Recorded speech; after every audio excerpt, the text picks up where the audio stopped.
Complete game coverage of the Cougars is right here on the KSL Sports Zone. It doesn't get much bigger than this as the Cougars look to earn a spot in the Big 12 title game as they take on UCF in Provo. Your home for the best coverage of Cougar football is right here on 97.5, the KSL Sports Zone. This is Hans Olsen and Scotty G, presented by Mountain Land Supply on 97.5, the KSL Sports Zone. Woo! Hans and Scotty, 97.5, the KSL Sports Zone. Why are you looking like that?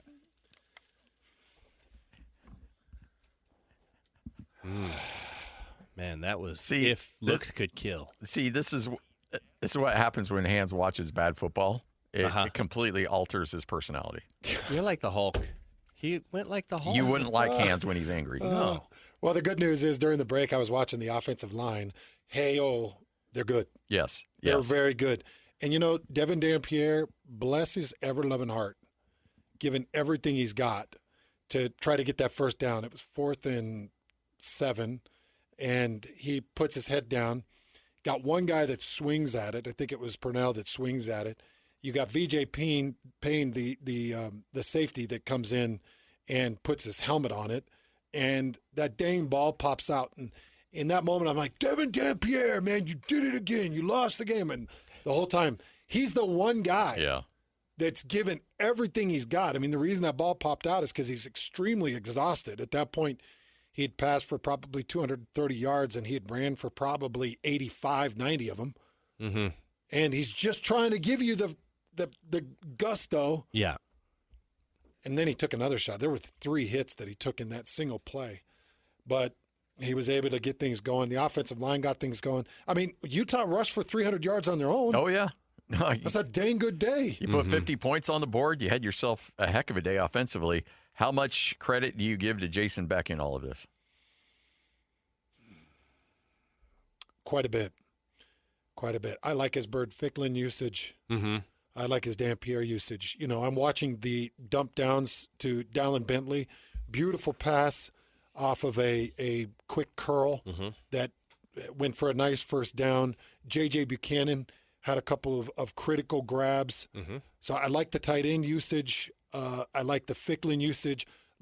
I like what I'm seeing from Wayshawn Parker.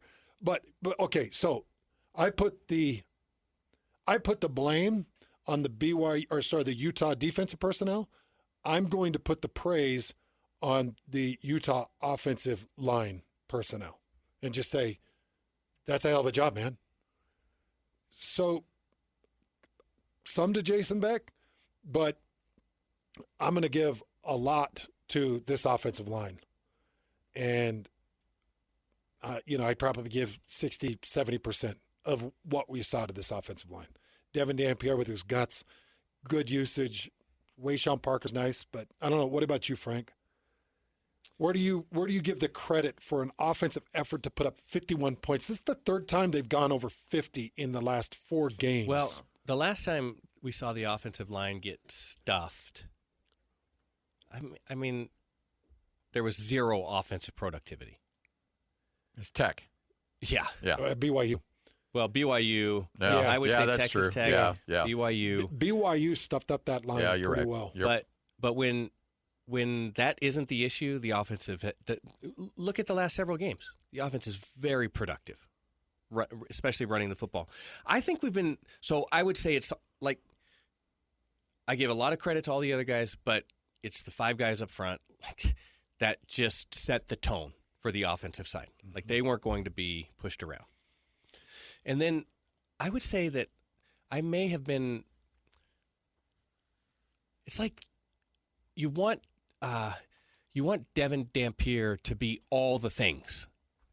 You want him to be able to complete 65% of his passes and throw a nice ball downfield and run the ball effectively and make all the right decisions and I feel like maybe I have been thinking about him in the wrong way, like trying to make him something that he's not. What he is he's tough as nails, he's smart, super athletic, and effective throwing the football.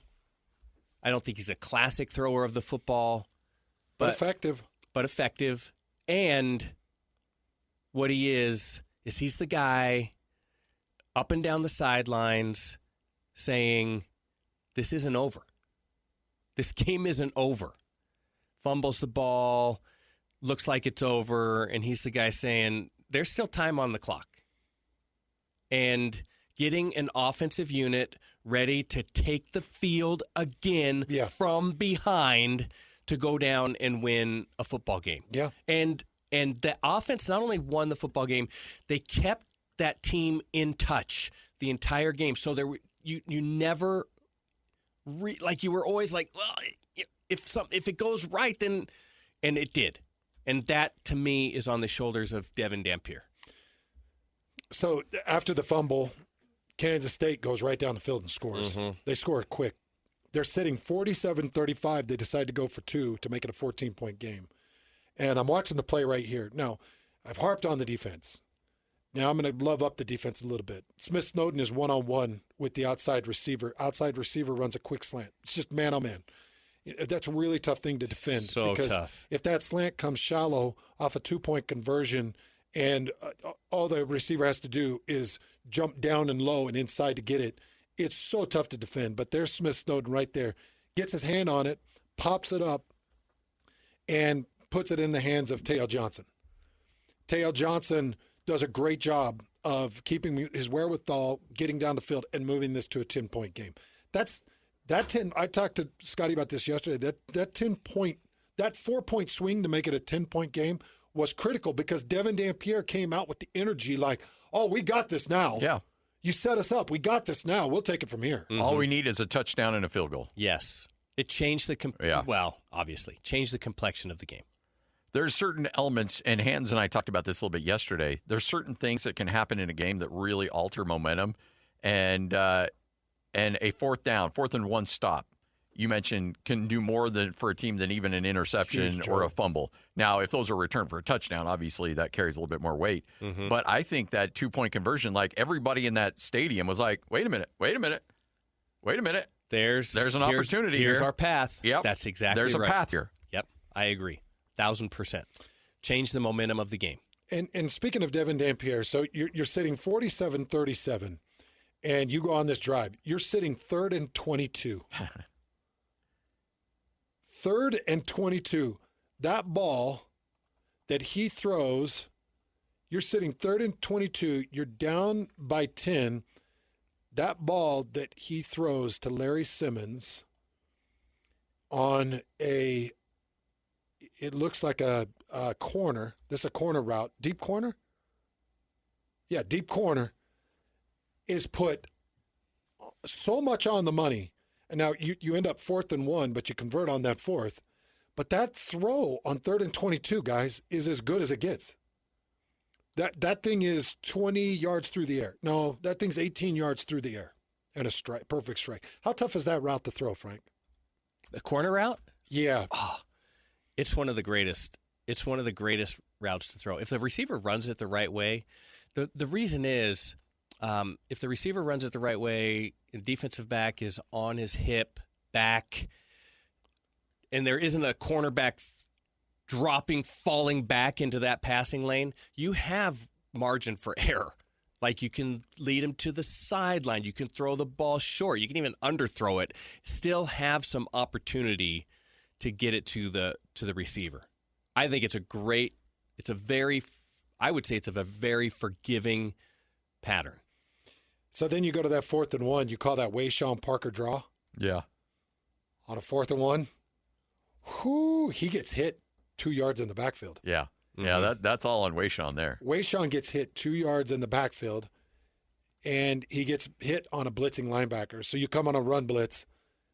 Linebacker hits you 2 yards in the backfield, shakes that one off, and goes and gets the first and continues that drive. And then Devin Dampier gets it in shotgun and puts it right on Larry Simmons on another corner route. And touchdown. And that's all they needed. Yep. At that point, they're down 3. They're thinking, all we got to do is get a field goal. And then you get the Devin Dampier, the big run through the middle. And And by the way, good thing Scotty brought this up yesterday. Good thing he was pushed out of bounds because you took another minute off the clock. I know. That is a very good point. Took another minute off the clock. I think it was actually Lloyd who brought that. Way to go, Scotty. Good for you. It was Scotty. It's okay. Hey. Okay, let's get to the bottom of this. Who brought it up? Because that's a good point. It was Lloyd. It's a good point. Actually, wait a minute. No, I think I brought it up in the morning after. Hey, we're a team. It's okay. We all brought it up. Yes, we all thought did. it. Everybody. Three-headed monster brought it up. And even if I didn't, I wanted to bring it up. The other thing Scotty brought up was the 3-and-out. Yes. Logan Fano, beautiful, beautiful TFL. Great coverage on the quick slant to get it to fourth down in the punt. And then you get the final drive. So that 3-and-out was critical. I know that was the game because as soon as you got that 3-and-out, now you're thinking, okay, we can win this thing. It's not about tying or an overtime. It's about winning this game. Now we can go and win it. Yeah, because it was before the 2 minutes, so you still had the 2-minute timeout. So time is not an issue on this whatsoever. Dude, hold on. You got to watch Smith Snowden. Okay, so it's 3rd and 9. Mm-hmm. Kansas State's got to convert. 2:40 left. They convert. And now you take Utah's final timeout. Yeah. You get to the 2-minute warning. Yeah. And it's bleak. Smith Snowden is manned up with the slot receiver. So it's a trip set to the right. He's manned up with the second guy to the outside.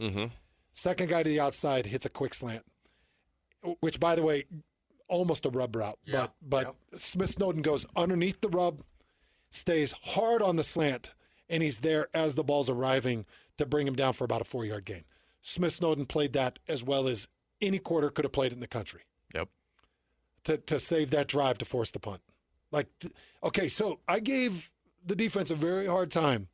But, man, that 3-and-out, Logan Fano, big tackle, Smith Snowden, great coverage, get the 3-and-out, get the ball back. That's a game saver.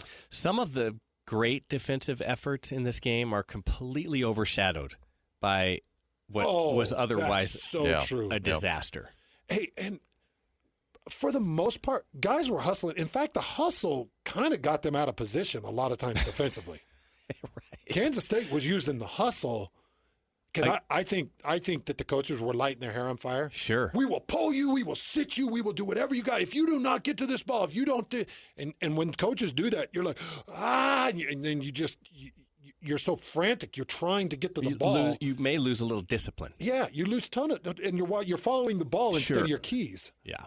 And that makes sense. That can get you in a lot of trouble defensively. That makes sense. We've talked about this at points during the year. You've asked me about the offensive side of the football. What do we like? What do we don't like or dislike? I think this is another great example. I mean, I guess if I'm looking at this Utah offense and trying to determine who's elevated himself as a superstar on the offense, I don't know if I would say there's one. Like, I think maybe Dampier falls into that category. Maybe Parker falls into that category a little bit. But here's what I would say. Okay, I'm so glad that you said that. Here's what I would say about this Utah offense. We've talked about this year. Like, the depth of talent of this Utah offense and the utilization of that talent. And when I mean depth of talent, I mean there's a lot of guys who all fall in this range of like really good, not superstar, really good football players. Players that can contribute on any given play, any given series, any given game. And I think we saw that again demonstrated in this game. Like Parker makes a big play. Dampier makes a big play. Buchanan makes a big play. You could go down the list. You can't name a superstar in the game. No. And that is one of the things I think Beck has recognized and done really well. There's not a bell cow here. Yeah. No. And now I do think the one player that I could see being a superstar in coming years is Bert Ficklin. Well, and Coach Max says that, but yeah, and I'm just kind of piggybacking on what Max has said, but I do see that in the future.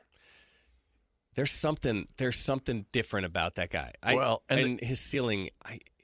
If you compare the two quarterbacks, like his Bird's ceiling is much higher in my mind.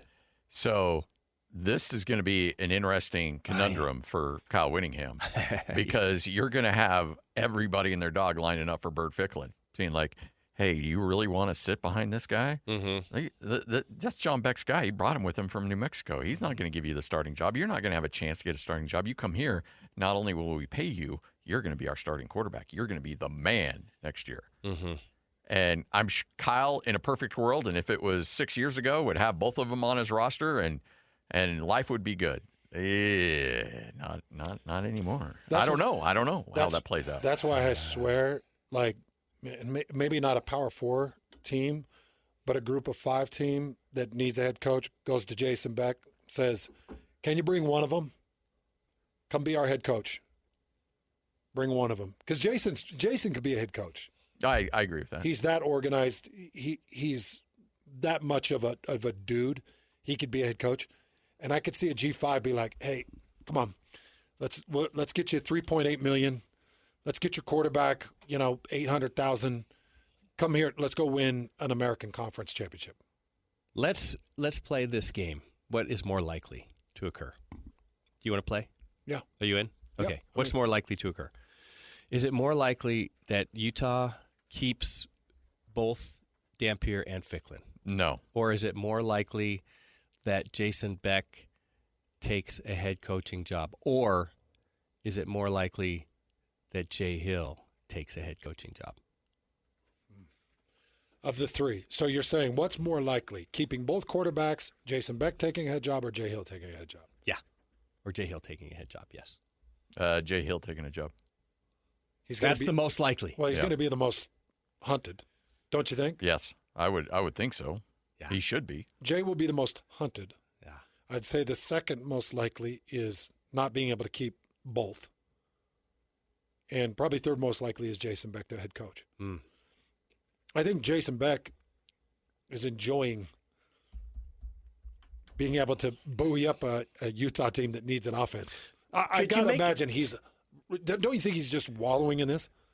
Or not wallowing, but just reveling in this? He's got to be. What do you mean? Wait, we just talked about the this. Utes offensively. When I say Utah football, what is the first thing? Defense. Defense. Second thing is run game. Yeah. And so here's third thing is Coach Whittingham toughness. And special teams is third. Special teams. Yeah. And then time of possession. Yeah. And then there's turnover margin. And then it's like that Moneyball thing. And then 80 yards of crap. And then offense. And then offense. And then, the throw game. You know what? I did want to make this point because Utah's offense, they owed the defense a couple. Because you look at the defense, defense held UCLA to 10, Wyoming to 6. They held West Virginia to 14. They held Arizona State to 10. They held BYU to 24. That's Yes, they absolutely. held BYU to 24. And so I would put that one back a little bit on the offense. They held Colorado to 7. They held Cincinnati to 14. Mm-hmm. They lit up Cincinnati. They held Baylor to 28 on the road. It's like they were doing their part. Mm-hmm. They just lost themselves in this game. Yeah. I mean, is there sometimes where a game is so bad that it almost just like you just throw it out, like it's an anomaly? This one. Yeah. Oh, I hope okay, because I'm not as a coaching staff, but I'm just like I'm going to tell you why. The game. I'm going to tell you why you throw this defensively. You throw this out, and I'm going to tell you why. Sometimes when a coach pardons a player, it does more for your esteem, your relationship, and your effort than if a coach sits there and berates you in a 3-hour film session. And I've been on the receiving end of a pardon, where I'm sitting there Saturday night after a game, it's 3:00 in the morning, and my mom is trying to console me because I can't even think about going in and watching film. And then I show up for a Sunday morning film session or for a Monday morning film session, and the coach is like, hey, guys, we're just going to move on. So let's move on. We're going to start on some Kansas film, and just know, you know what you did wrong. You know what you did wrong. Okay, let's get to work. And you're just like, okay, who do you need me to kill for you, coach? Like, I truly, truly appreciate that because there was all forms of humiliation that was about to beset on me. So thank you. it can be a huge tool for a coach. I think it's a good point. I think what probably happened during the game, and Coach Whittingham mentioned it, that he had a few things to say at halftime about the productivity. That was the appropriate time to go down that road. And so how do you utilize all of the stuff that went wrong in this game and the terrible taste you have in your mouth, giving up that much yardage when it looks like very correctable? And by the way, I mean, we're saying that Utah failed in this game. We have to give credit to what Kansas State did. Oh, yeah, absolutely. I mean, they came in bald. They did. They came in. It was a very good game plan, well executed. The offensive line looked very good. Like, they did a lot of really good things. So it wasn't complete, like, Utah failure. Utah didn't play its best. Kansas State had something to do with that. But how do you use all of that in the right way to motivate this football team to come out with appropriate effort Friday at Kansas? And so I think what you're talking about, Hans, is like, we've got, you know what, we're all in this together. We've got to go through this together. We have to watch all of the stuff that we did and correct it, and we're going to get our team back on the right path. I think there's a lot to be said for that kind of coaching and mentality, and understanding when to utilize it. And I'll go back to the way that Morgan Scalley managed it after the game. I think that was the first inkling of that. Like, hey, it starts with us. Yeah. It starts with the coaching staff. We're not going to put anything on our players. We're going to start here, and then we're going to find out ways to correct it. And that's a coach also secure in his employment, too. Because there's a lot of coaches that they may be on the hot seat, and I'm like, all right, I'm selling all of you out. I'm not taking the heat for this. Yeah. I got braces to pay for. I'm not down for this. That was this guy, number 12, 17, 42, and 16. I'll We're name all names dog trash if I need to. But Morgan's like, look, I'm good. So I'll take this. We'll address it in film, or maybe not, but we'll address this in some way, shape, or form privately. But publicly, I got you. I'll take this. Just so you know, as a defensive line coach, just watching this performance, how I think I would handle this. I would do that. I would probably have some individuals, and we would go take a look at some individual things. And that's what's nice about having Lewis Powell and Luther Ellis. Those guys can work in tandem with their D tackles and their DNs, and they can get that taken care of on a one-on-one basis. But what I would do is I'd bring my position group in, and I would say, all right, guys, let's take a look. Kansas State was the 89th team in the country at the time at 140 yards rushing. They were averaging 140 yards rushing. And let's take a look at what they did. Now, let's take a look at Kansas. Kansas is averaging 158 yards rushing. What do you think Kansas is going to try to do to us, guys? What do you think they're going to try to do? Okay, so what do we need to do? What do you remember doing against Kansas State that we need to fix and we need to work on? And, you make everybody kind of be honest about it. Yeah, Coach, I was getting washed. Yeah, Coach, I was getting over aggressive. Yeah, Coach, I came up too far upfield. Yeah, Coach, I wasn't I wasn't logging the block. I was rounding the block. And you just face realities and you say, okay, so what do you think Kansas is going to do? What do you think Daniels is going to do? They're going to come out. They're going to have similar schemes. They're going to be amped up because they just watched an offense put up 475 rushing yards against you. So just be ready. You're going to get tested. Are you ready for the test, boys?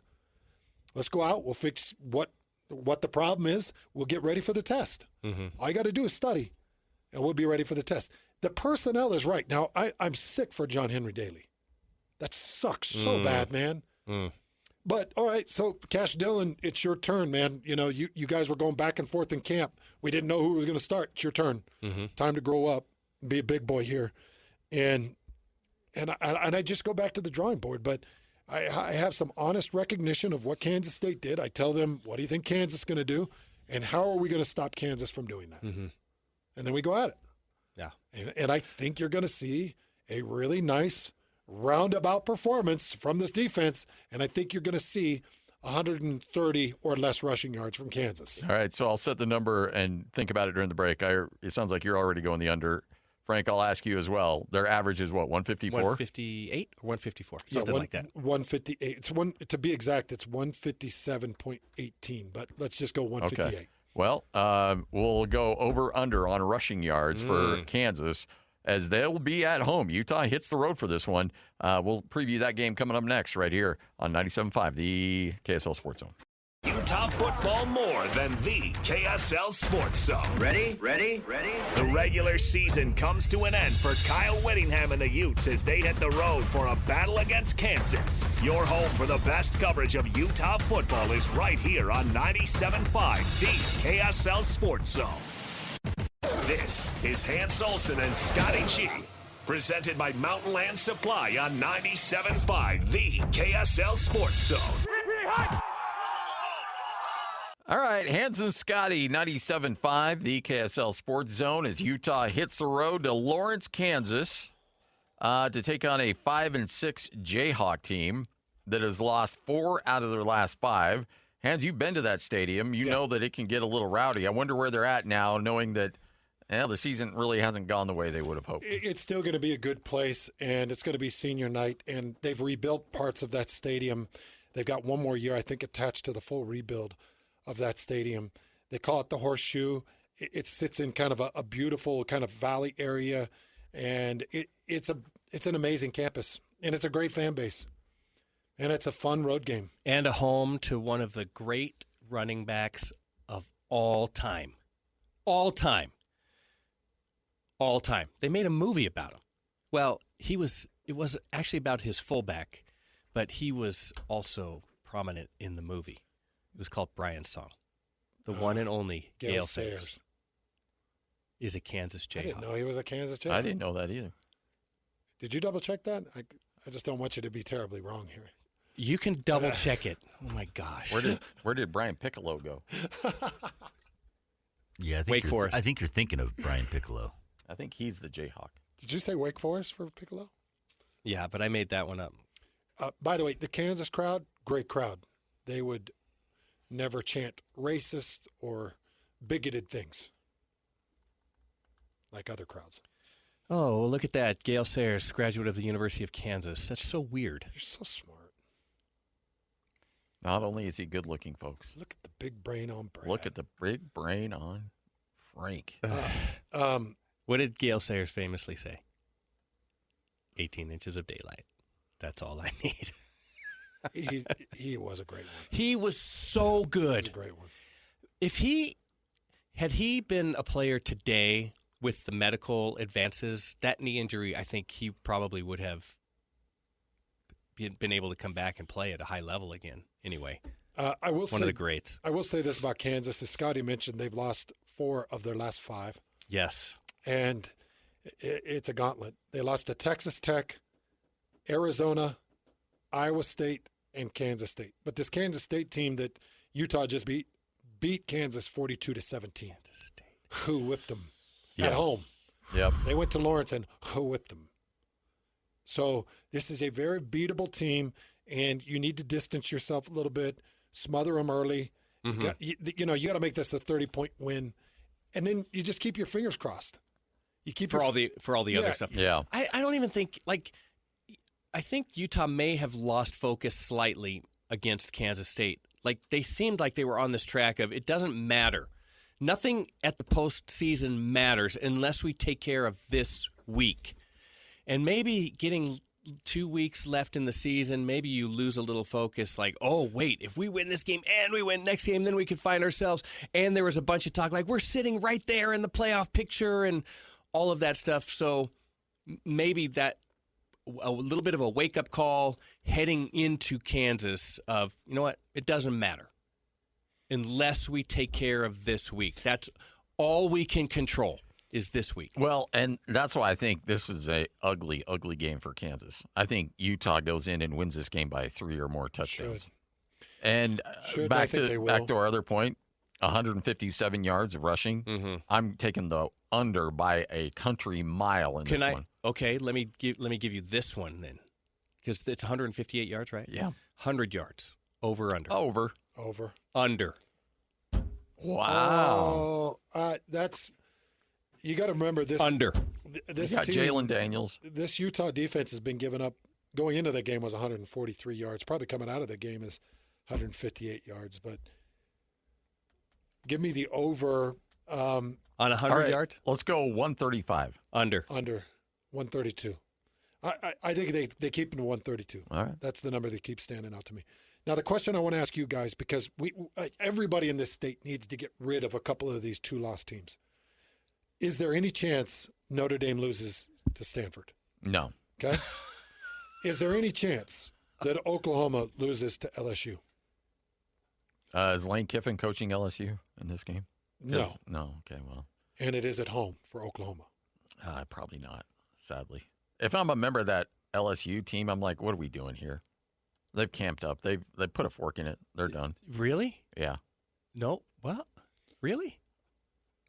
I would say Oklahoma's last 3 wins, Tennessee, at Alabama, and Missouri at home. That's their last 3 They're wins. cruising. They're cruising. Oklahoma's they put some points up. Man, since Lincoln Riley left, they've really struggled. Is there any way And USC is awesome. Is there any way Auburn beats Alabama? Good. Sure. That game's always I think crazy. I think that there's a real opportunity there. This could be the last game for, Well, what the heck's his name? I just forgot his name. Head coach. Kellen DeBoer. Yeah, DeBoer. I'm just going to tell you guys, DeBoer's last game. if none of those 3 happen, BYU and Utah are out if BYU can't get that win in the Big 12 championship. Correct. I think, the way it works out where BYU is playing a very downed UCF team at home, BYU should win that game. So Utah's going to miss the Big 12 championship game. They're going to sit there 10-2.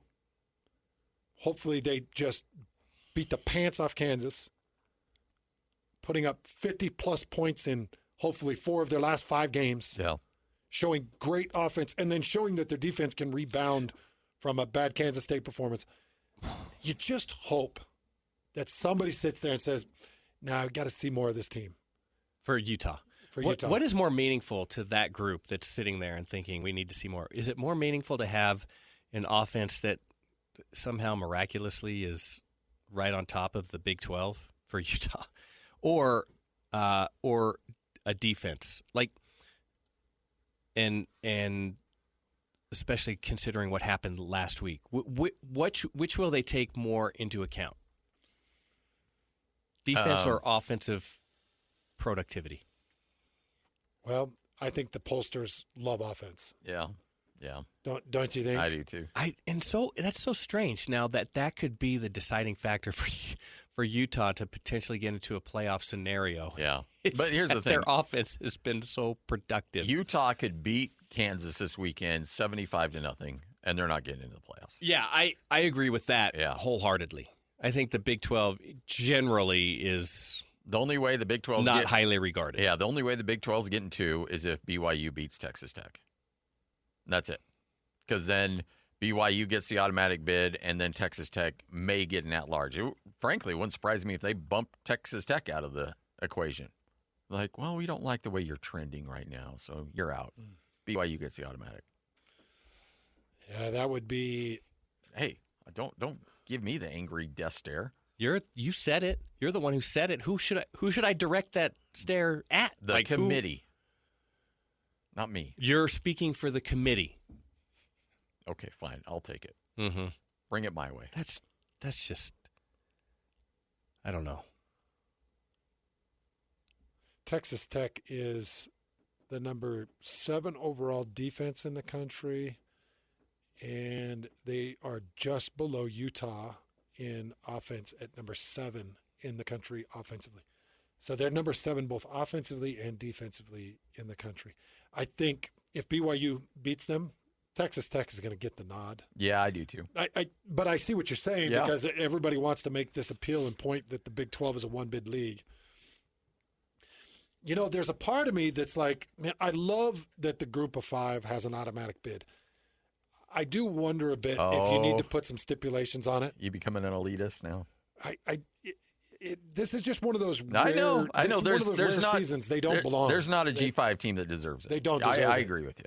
Okay, so if let's just say Utah State was 12-0 and had a Mountain West Conference championship, it's like, and let's say that they played Vanderbilt and got the win, or they played maybe one or two P4s, got a win, or even split it. Let's say they're 11-1, split their Power Fours, won the conference.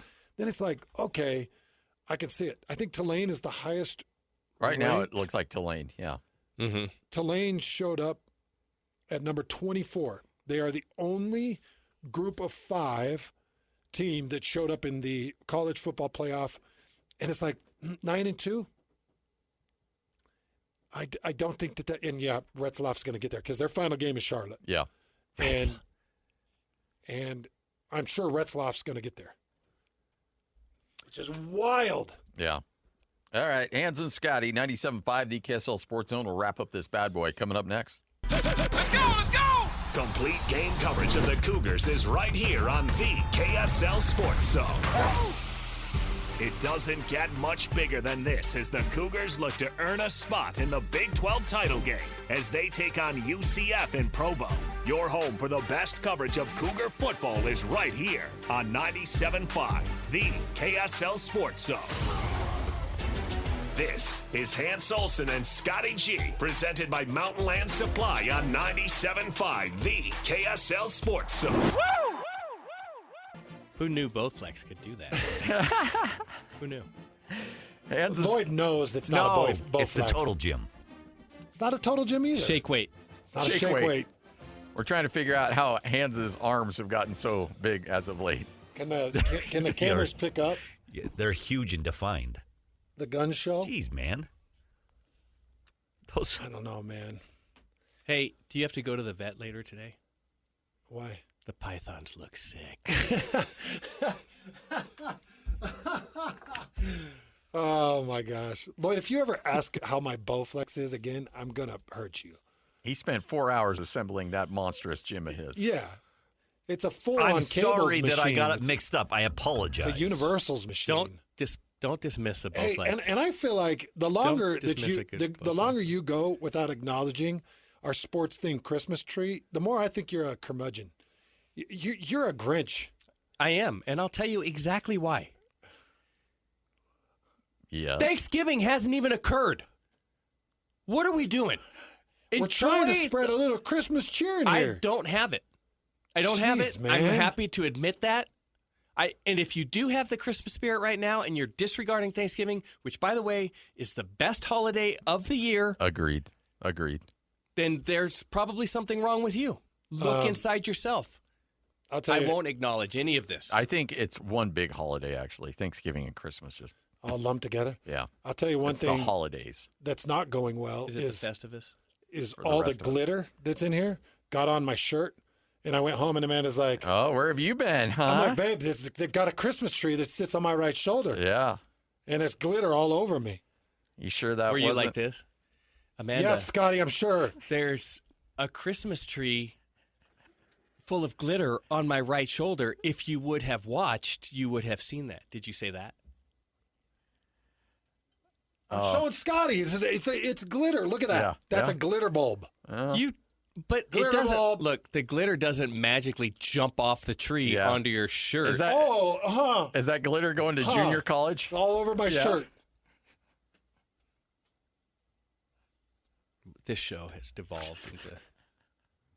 It I all don't- became because Lloyd's an idiot with his I don't. Bowflex. No, it just happened. You know it's not a Bowflex, It dude. was an Show some- accident. I'm Show some sorry. respect.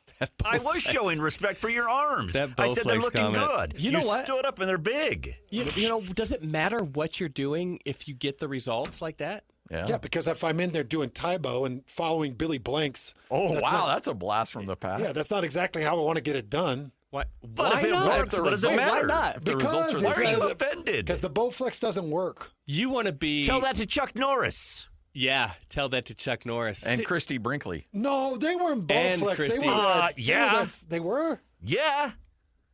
they were. Chuck Norris will punch you in the face if you say that to him. Ooh, Hans versus Chuck Norris right now. I think Hans with those pythons. There's no way Chuck Norris. I gotta get to the Chuck vet. Norris wins. I got to get to the You got to get to the vet. These dudes are sick. All I know is that the shirt sleeves are getting higher and higher. I know. Isn't that because funny? that's because my wife washed it in warm water. Okay. Oh, I didn't, sure. I didn't scissor Either anything. that, or either Yes. that, or you borrowed the shirt from Shep. One or the other.